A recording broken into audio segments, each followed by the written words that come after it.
Welcome back to another episode of the Popcorn Confessional Easter eggs. And a little over a year ago, we tried something new because my little ADHD brain went off like a pinball machine when we went to see Scream 5. And everything that I saw was mind-blowing. It was illuminating. It was annoying. It was not, because now you do it too. So what happened is we end up seeing Scream I think 3 or 4 times in that first week, and we dropped the video, and lo and behold, we became YouTube partners because of all of you, which we thank you for that. So it is Scream 6 time, and that means it is Easter egg time and references that you may have missed. So be warned. Spoilers. Yes. Lots and lots of spoilers. So if you haven't seen the movie, shut off this video. Unless you want to be spoiled. Yeah, I mean, that's Some on you. Some people do. But don't get mad at us. Yes. We warned you. Now, most important thing, if you are watching this video, please drop us a like. Every like, every share, every comment, it takes probably less than 24 seconds. Where'd you come up with that number? I just grabbed it out of the air. Oh. Takes less than 24 seconds, and it does us a great deal of help. Because when we hit 4,000 subscribers, we're giving away a Cinemark popcorn Scream bucket. When we hit 5,000 subscribers, we're giving away a box of Strawberries and Scream cereal signed by Matthew Lillard, David Arquette, and Rose McGowan. Anyway, let's dive right into it. First Easter egg and reference. In the opening scene, we meet Laura Crane, played by Samara Weaving. She's wearing a greenish-yellow dress, which is similar to outfits worn by Gale Weathers in Scream 1996 and by Jennifer Jolie, who portrayed Gale in Scream 3. Laura's first name is a nod to Sydney's alias in Scream 3 when she was in hiding, and her last name is a nod to Marion Crane from Psycho. She is waiting for her blind date, Reggie, who calls instead. Reggie's name is a nod to Reggie Conquest, who played Deputy Farney in Scream 5. Reggie, however, is a catfish. It's Laura's student, Jason. His name is one of the many references to Jason Voorhees and Friday the 13th. Now, after Jason goes home, here's where we're going to need your help, because when we drop these videos and there's posters in them, everybody has been great with deciphering what they are. The first one we can't figure out. But the other two are 1927's Metropolis and a Dracula poster. In his living room, we see 2 familiar posters returned from the last movie, Psycho and Vertigo. These posters may seem familiar because we saw them in the Randy Meeks Memorial in Scream 5. Jason's shirt has a meaning all into itself. It says Moshe de Voluto Grigio, which is Italian for the movie 4 Flies on Grey Velvet. That movie is about a person who accidentally kills a man and then is tormented by someone who witnessed the event. The original plot for Wes Craven's Scream 5, the follow-up to Scream 4. Jason put his mask away in the closet where we see 2 official Stab costumes hanging up, along with posters for Stab 3, 4, and 5. Just before Ghostface calls Jason, he goes to grab something from the refrigerator where we see a few hidden references. In the top left-hand corner of the refrigerator, there is a picture of a girl who looks like Casey Becker. This is the actress who played her in Richie's movie that we see later on. Below that is a Ice 9 Kills flyer that singer Spencer Charnas created for the film, and then to the right of that is a Cosmic Monster flyer that features T'Chulu. Jason sits down while talking to Ghostface, and he puts on the TV to watch Jason Takes Manhattan.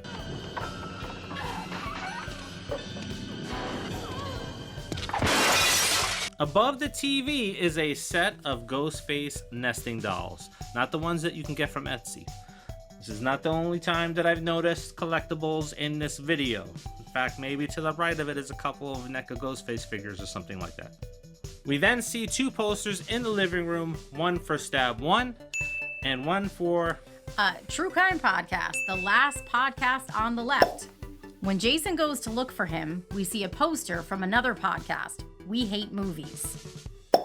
After Jason finds Greg in a refrigerator and then is killed off, we move on to the therapy session with Sam and the doctor. Like I said, some cool collectibles right here. But first, Dr. Stone's last name is the same last name of Jennifer Jolie's bodyguard, Stephen Stone. Now on to the collectibles. We see several figurines from Handmade by Robots. First, we can clearly see Pugsley Adams, Uncle Fester, and Gomez Adams. Then you can just see the heads of Wednesday and Morticia Adams.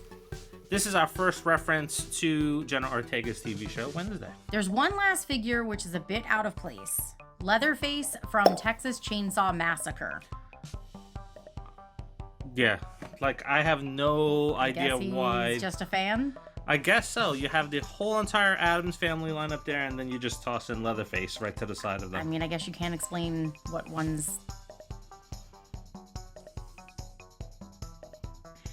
You got nothing. Yeah, I guess you just can't explain what one person might like or collect or have in their, in their collection. I don't know. Yeah, they're pretty cool looking, but I wouldn't know. No, I don't have space for it.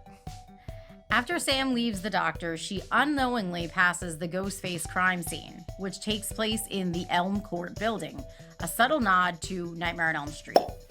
When she arrives back at her apartment, her roommate Quinn lets her know that Tara has gone to a sorority party at the Omega Beta Zeta house. This is the same sorority from Windsor College in Scream 2 where Cece was killed.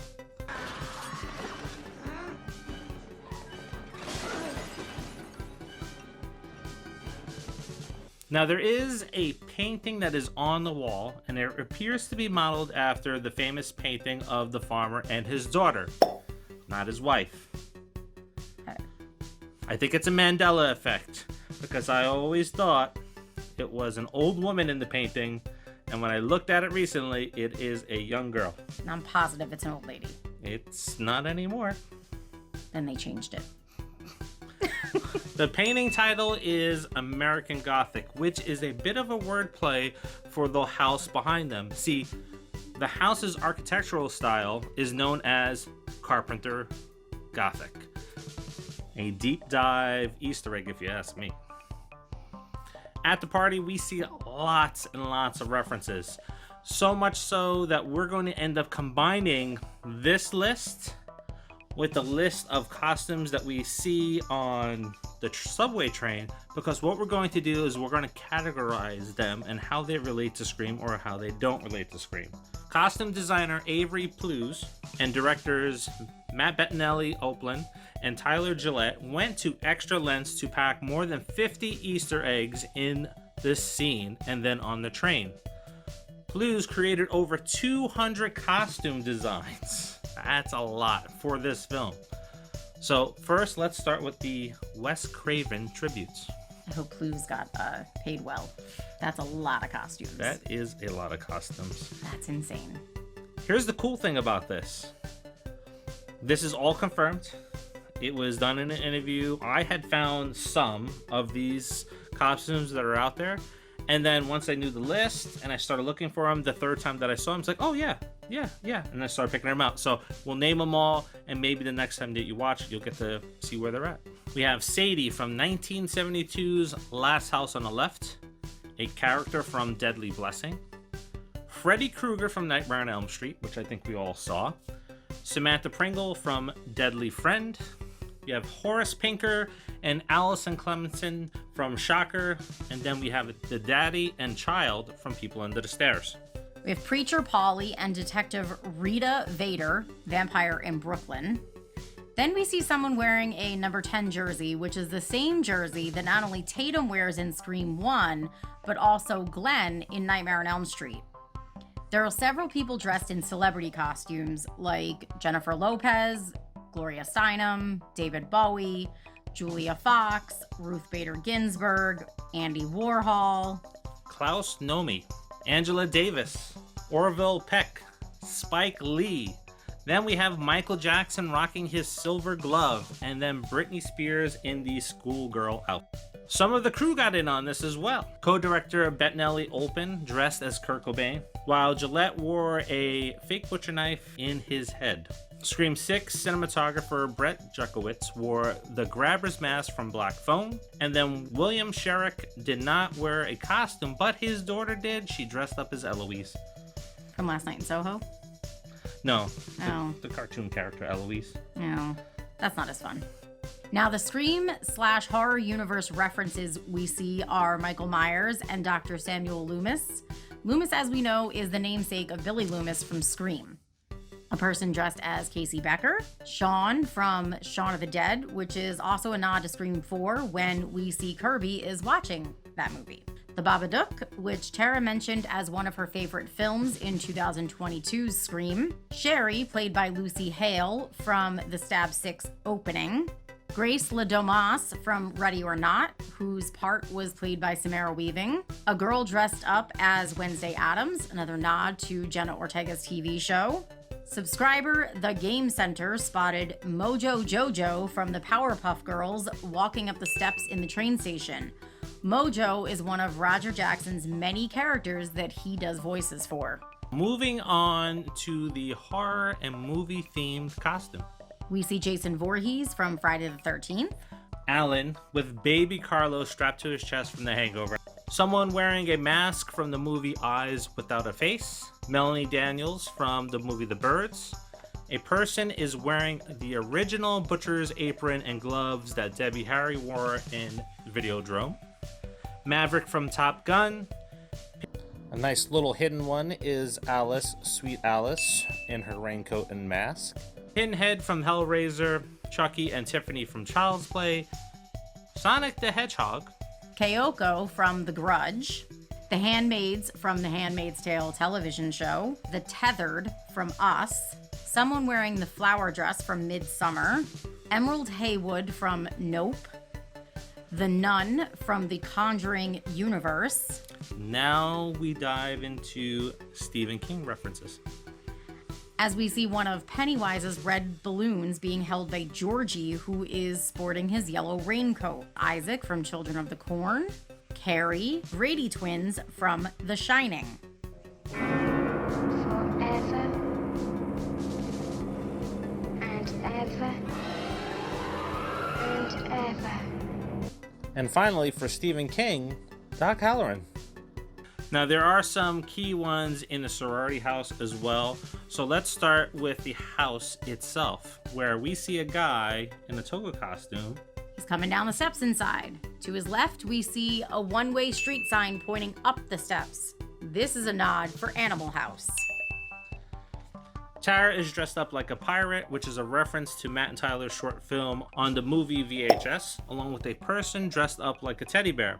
Now, a third character was planned as a homage to their time with VHS.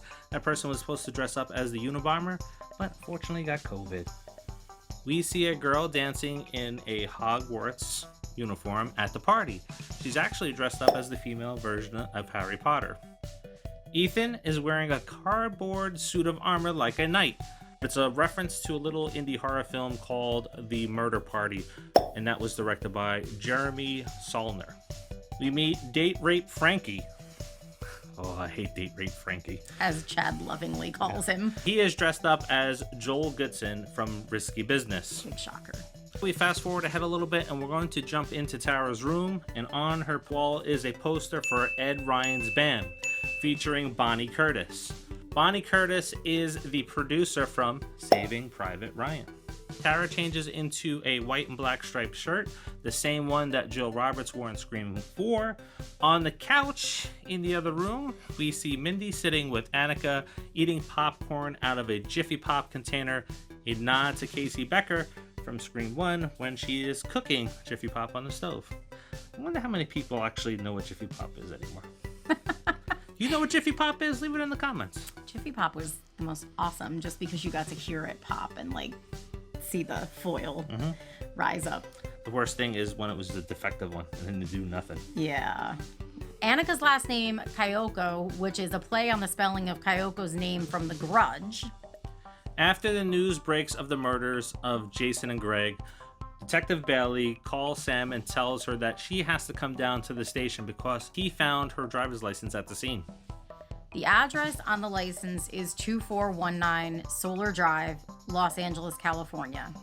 Wes Craven's address. That is a clever hide there. That is really clever because the next one is where everybody's like, oh my God, did you see that Wes Craven reference? It's like, no, I found something better, and that's the address. Please help me. Sam and Tara leave for the police station and are attacked by Ghostface on the street, causing them to run into Abe's Snake Bodega. Abe Snake was a pseudonym that Wes Craven used to make adult films in the 70s. Inside, behind the counter, we see pictures of a dog and cat on the wall behind the counter, just like we saw throughout Dewey's house. Some entertainment websites are counting each individual Ghostface mask that is left at the scene as an Easter egg.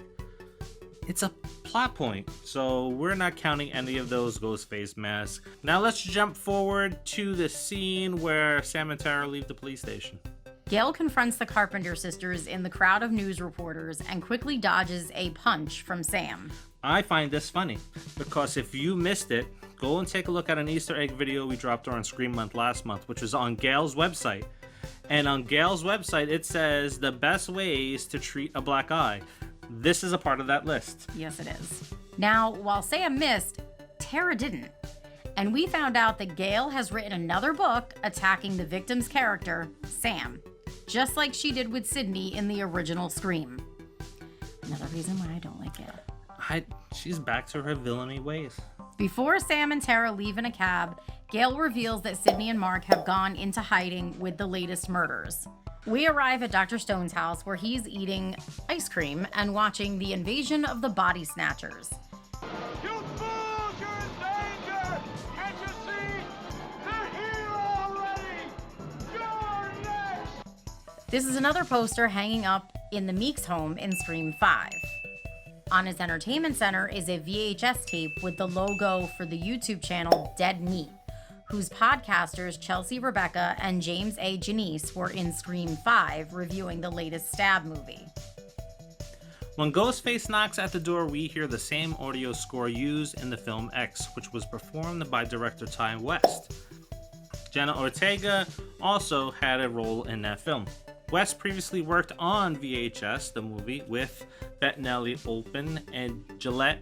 Anyone else think that when Ghostface is standing at the door with those little round circles above his head, that he looks like Mickey Mouse? No? Maybe you'll not be able to unsee it now. You're welcome. Mindy's monologue on franchises is next. Now, we are not counting it itself, but we are counting that she mentions legacy characters being killed off in franchises. Laurie Strode's death in Halloween Resurrection, Nancy Thomas in Nightmare on Elm Street 3, Ellen Ripley in Alien 3, Sally Hardesty in Texas Chainsaw Massacre 2022, Jigsaw in Saw 3, Tony Stark in Avengers Endgame, James Bond in No Time to Die. Luke Skywalker in Star Wars The Last Jedi. Also not an Easter egg, but this is where you're able to start connecting the dots on who is possibly the killers here. If you did not notice, during the whole monologue scene, you have Quinn sitting on one end of the friend group, you have Ethan sitting on the other end of the friend group, and it kind of just flows in on them during that scene when Mindy is laying out the suspect list. Annika is wearing a green jacket, similar to what Randy wore in Scream 2 before his death. Just like Randy, she's the next person to die in the friend group. We see Detective Bailey and Kirby exchanging notes, and after Kirby leaves to take a phone call, Bailey asks Jack to call down to Atlanta to check Kirby's status in the FBI. Jack is the name for the actor Jack Quaid, who played his son Richie in Scream 5. That was a good catch by you. Thank you. I knew you wouldn't have known that. It did not register. The names. You don't remember people's names. I can barely say people's names I know. right. I'm not going to remember people's names. I know that. I'm one of those people that came up to me at Blockbuster saying, hey, you know that movie with that guy in it? Eagle-eyed viewers may have noticed the question mark next to Stu's picture, triggering a whole new conspiracy theory that he is alive. But you may have overlooked that his death year is just below that picture. Or you could look at it like 1996. Question mark? Did he die then? The question mark was for the mask not showing up. That's what the question mark was. Yeah, because is he actually dead? Maybe he has his mask. Where is it? Where is it? Yeah. Quinn had it. That was her favorite one. Okay, so the mask does show up. Yes. So I think the question mark's for his death. I will debate you on that one. What do you think? Let us know in the comments. Is the question mark stating that maybe he's alive, or it's that the mask is missing? But later on in the film, when Mindy and Kirby are talking about the TV, Mindy says, if you believe, he's dead. Stop with the games already. He's dead, he's alive. Stop He's gaslighting us. Later that evening, Chad declares them the Core Four, acknowledging what fans refer to them as. Sam's boyfriend Danny, who lives across the alley, notices Ghostface creep up on Quinn and watches her supposed death, just like Jill and Kirby did in Scream 4 with Olivia being attacked in the house across from them. After Ghostface throws Quinn's body through the door and on Mindy, everyone scrambles. At one point, Mindy runs across a body in the shower. Yet another nod to Psycho. Sam, Mindy, and Annika manage to trap themselves in the bedroom across from Danny's window. Here we see them crawl across a ladder between two buildings, just like in the movie Nerve, which starred Emma Roberts, aka Jill in Scream 4. Gail shows up on the scene and conveniently reveals that she has discovered the lair, the theater, that the opening act Ghostface Killers had rented under fake names. Tons of Easter eggs here. For starters, the drawings strewn throughout the shrine were done by Richie, which we learn later on in the film. We see Olivia's bloody shirt from Scream 4, then a Windsor College shirt, Jennifer Jolie's fax machine, along with Tom Prince's lighter that blew up her home. Also in that case is the frying pan Ghostface used in Scream 3 when killing Stephen Stone. We see Jill's flannel and Neil Prescott's jacket and shirt on two mannequins. The slate from Stab 3, followed by the Casey Becker case, which has the rope used to hang her. Then Randy's video store shirt. We see all the knives that Ghostface used, starting with Kirby's being shown first and Sam taking Billy's last. We are going to count all of these as one, just like we're counting all the robes as one as well. Then we see Deputy Hoss's bloody uniform shirt. There's the mask from Sydney's college play in Scream 2. Behind that is the sun prop from Sydney's play that Derek was killed on. We also see Mrs. Loomis's suit with what looks to be her gun just below it in another display case. We see Billy's bloody shirt on a mannequin next to Mrs. Loomis, followed by one dressed with Stu's smoking jacket. Just behind Stu's mannequin is his TV. On the right side of the entrance, we have A mannequin taped down in a chair wearing Casey Becker's boyfriend Stephen Orth's varsity jacket. Behind it, a case dedicated to Stab and various merch from the film, including a DVD box set and some Blu-rays. All of that we will count as one. In front of that case is a flagpole with a Woodsboro High flag on it, a throwback to Principal Himbry's death. No. Listen up. They found Principal Himbry dead. He was gutted and hung from the goalpost on the football field. Mickey's camera can be seen in the glass case and next to Steven's mannequin. just behind the display cases, we have Tatum's outfit. In the display case just behind that is all of Gail's books, which we will count as one. Wrongfully Accused, Woodsboro Murders, College Terror, Hollywood Horror, Knife of Doom, Ghostface Returns, Knife of the Hunter, and The Clock of Doom. Not too far from this is the mannequin with Kenny the cameraman's jacket on it, along with his hat that is turned backwards. We then have the Dewey case with both of his Woodsboro badges inside and then his gun. We'll count the badges as one, but we're going to count the gun separate. Later in the film, we see the swing hanging from the rafters. This is the same swing that was hanging from the Casey Becker tree. Now, after everyone explores the shrine, we see Mindy sit with Kirby. They begin to rattle off horror movie franchise favorites with each other, and they start with the best Nightmare on Elm Street movie being the original. Best Friday the 13th, Mindy says Part 2, and Kirby says the final chapter because of her crush on Corey Feldman. Next, they agree on Psycho 2 being underrated. They both agree that the original Candyman and the reboot were great. Gail finds Sam in the lobby, who is upset, and consoles her. Dewey's theme music plays during this scene. Bailey comes up with a plan to catch Ghostface, which is having Sam and Tara walk through the park as bait.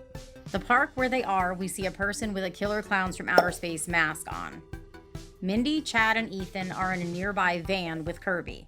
Mindy explains to everyone that they're still not safe, reminding them of her Uncle Randy's death, in which he was pulled into a van and killed in broad daylight. Ethan is chomping away on some Cheetos.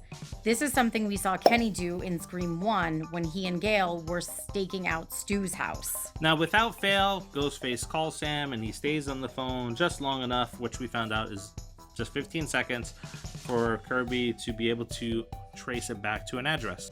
Gail's address. Gail lives on West 96th Street, a nod to the film's release in 1996. In Gail's apartment, we see a picture of her and Dewey next to the phone, the same one we saw on Dewey's phone in Scream 5. When Gail shoots at Ghostface through the door, he references that he may be wearing a bulletproof vest, which is what Amber was wearing under her robe when Dewey shot her in Scream 5 before his death. After that attack, we see the Core 4 and the remaining survivors descend into the subway to head to the theater to lure Ghostface into a trap. The subway station they are in has the number 96 posted throughout the station, another nod to Scream 1. There is also a cleverly placed person dressed up as a white rabbit on the train. Yeah, something that they seem to be doing throughout this movie, chasing the white rabbit. Outside the theater, we see Kirby standing below the marquee looking up at it. The letters loosely spell out Rocky Horror Picture Show.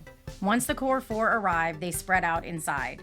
Mindy begins to scroll through her contacts where we see Sydney's name in the phone. Another phone with some Easter eggs in it. I couldn't figure out all the names. I was able to figure out a few of them. So if you know the names that are on the phone or even the ones that are on the files in the doctor's office, let us know by dropping it in the comments. The first one is T-Ferg, is for Tyler Ferguson, a production assistant on the film. One that we cannot count, but I found interesting, is the name Eileen is in Sam's phone, but it was also in Dewey's phone in the last movie.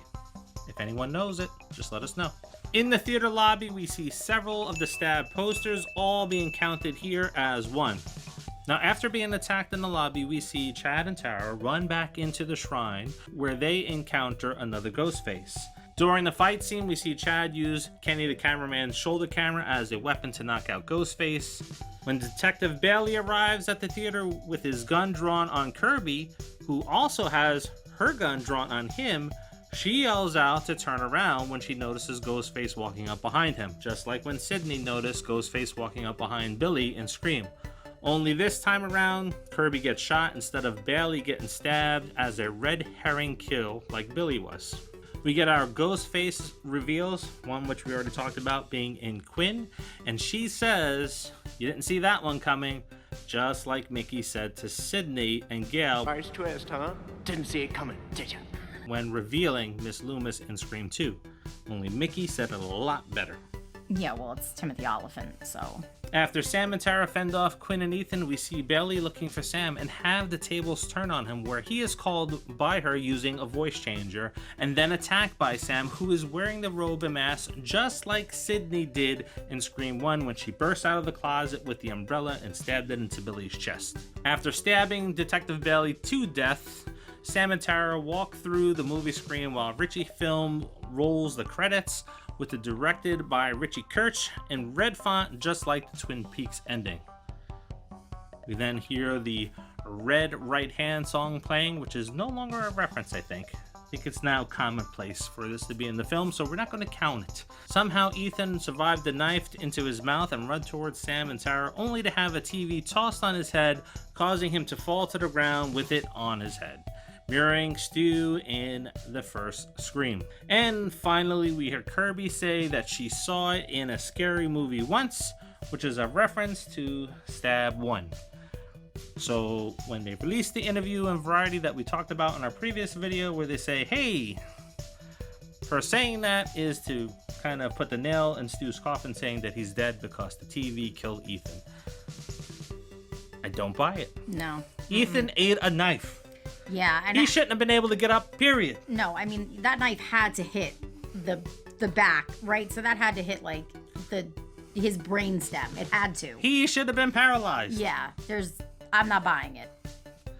Yeah, I think if you can really gripe about this movie is about some of these unbelievable stabbings that people just got up from. Yeah. Now, what Easter eggs did we miss? What did you see that we did not cover? There's a couple posters in there. There's some names in there. Let us know by dropping it in the comments. And don't forget, we just came out of Scream Month, right? So there's a plentiful amount of Scream content on the channel that you can go check out. Don't forget to drop that. Like, comment, share. Yes. Coming up will be an interview with Lee Waddell, Yes. the OG Ghostface, the man behind the mask. And that will be dropping very soon within the next 2 weeks, so be sure to tune into that. And don't forget, it is the quest for 5,000 subscribers, and you can help us get there. And when we hit 4,000 subscribers, you will win the Scream Popcorn Bucket Head. When we hit 5,000 subscribers, you will win a box of Strawberries and Scream cereal signed by Matthew Lillard, David Arquette, and Rose McGowan. It is worth a pretty penny, and you can buy it here in the United States. So help us get to 5,000 subscribers. And along the way, when we hit 100 likes, 100 comments on every single video, we will give away something at 25, 50, 75, and 100. It's a pretty damn good deal. All you gotta do is drop a like, comment, maybe even share it. So we hope you enjoyed this video. Thank you for inviting us into your lives for a half an hour, 20 minutes, whatever this gets edited down to. And until the next. See ya.